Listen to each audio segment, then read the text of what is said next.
Joe the Pigeon escapes death sentence in Australia.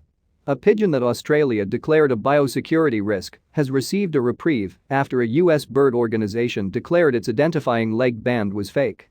The band suggested the bird found in a Melbourne backyard on December 26 was a racing pigeon that had left the US state of Oregon, 8,000 miles away, 2 months earlier.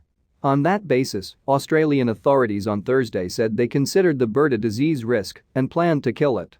But Deone Roberts, sport development manager for the Oklahoma-based American Racing Pigeon Union, said on Friday the band was fake.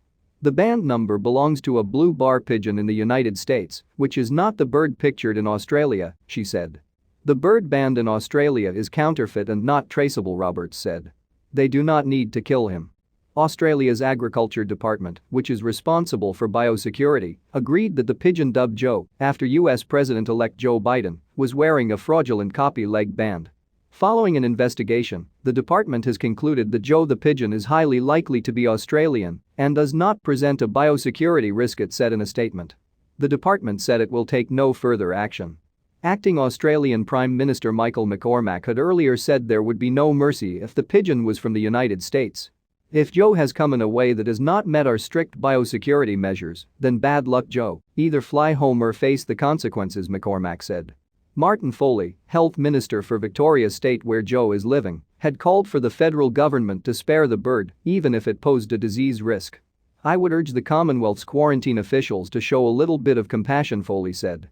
Andy Meddick, a Victorian lawmaker for the Minor Animal Justice Party, called for a pigeon pardon for Joe. Should the federal government allow Joe to live, I am happy to seek assurances that he is not a flight risk, Meddick said.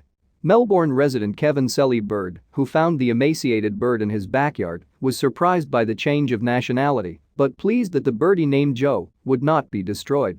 I thought this is just a feel-good story, and now you guys want to put this pigeon away, and I thought it's not on, you can't do that, there has got to be other options, Celli-Bird said of the threat to euthanize. Celli-Bird had contacted the American Racing Pigeon Union to find the bird's owner based on the number on the leg band. The bands have both a number and a symbol, but Celli-Bird didn't remember the symbol and said he can no longer catch the bird since it has recovered from its initial weakness. The bird with the genuine leg band had disappeared from a 350-mile race in Oregon on October 29, Crooked River Challenge owner Lucas Cramer said. That bird did not have a racing record that would make it valuable enough to steal its identity, he said. That bird didn't finish the race series, it didn't make any money, and so it's worthless, really, Cramer said. He said it was possible a pigeon could cross the Pacific on a ship from Oregon to Australia. In reality, it could potentially happen, but this isn't the same pigeon. It's not even a racing pigeon, Cramer said. The bird spends every day in the backyard, sometimes with a native dove on a pergola. I might have to change him to Aussie Joe, but he's just the same pigeon, Celli-Bird said. Lars Scott, a carer at Pigeon Rescue Melbourne, a bird welfare group, said pigeons with American leg bands were not uncommon around the city. A number of Melbourne breeders bought them online and used them for their own record keeping, Scott said. Australian quarantine authorities are notoriously strict. In 2015, the government threatened to euthanize 2 Yorkshire terriers, Pistol and Boo, after they were smuggled into the country by Hollywood star Johnny Depp and his ex-wife Amber Heard.